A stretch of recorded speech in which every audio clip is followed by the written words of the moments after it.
गन्देखि रिस उठ्यो मलाई त्यसमा। अनि त्यसपछि फेरि अर्को लेखेँ मैले होइन, म गजबको कहानी बनाउँछु आफू राजा अनि तिमीलाई रानी बनाउँछु।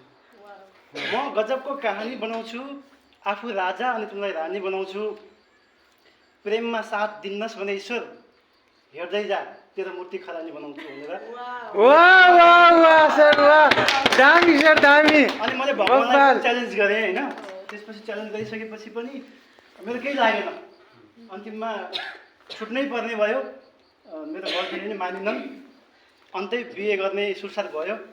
त्यसपछि अन्तिममा फेरि एउटा लेखेको थिएँ मैले, तिमीले छोडे हृदय मर्ला भन्ने नसम्झिनु, जीवनदेखि हार्ला झर्ला भन्ने नसम्झिनु। तिमीले छोडे हृदय मर्ला भन्ने नसम्झिनु, जीवनदेखि हार्ला झर्ला भन्ने नसम्झिनु। तिमीले मलाई भुल्यो भने मैले पनि भुलिदिन्छु, एको हो र माया गर्ला भन्ने नसम्झिनु भनेर। वाह वाह वाह सर वाह, थ्याङ्क यू थ्याङ्क यू। त्यसपछि बाहिर भनेर म हिँडिसकेको छु, एको र माया गर्ने कुरो भएन। त्यसपछि पनि छ सर फेरि, त्यसपछि के छ भन्दाखेरि पछि अब फेरि पढियो, बिहे गरियो, उसँग भएन, अर्कोसँग बिहे गरियो, एउटा छ एउटा छोरी छ, ठिक छ।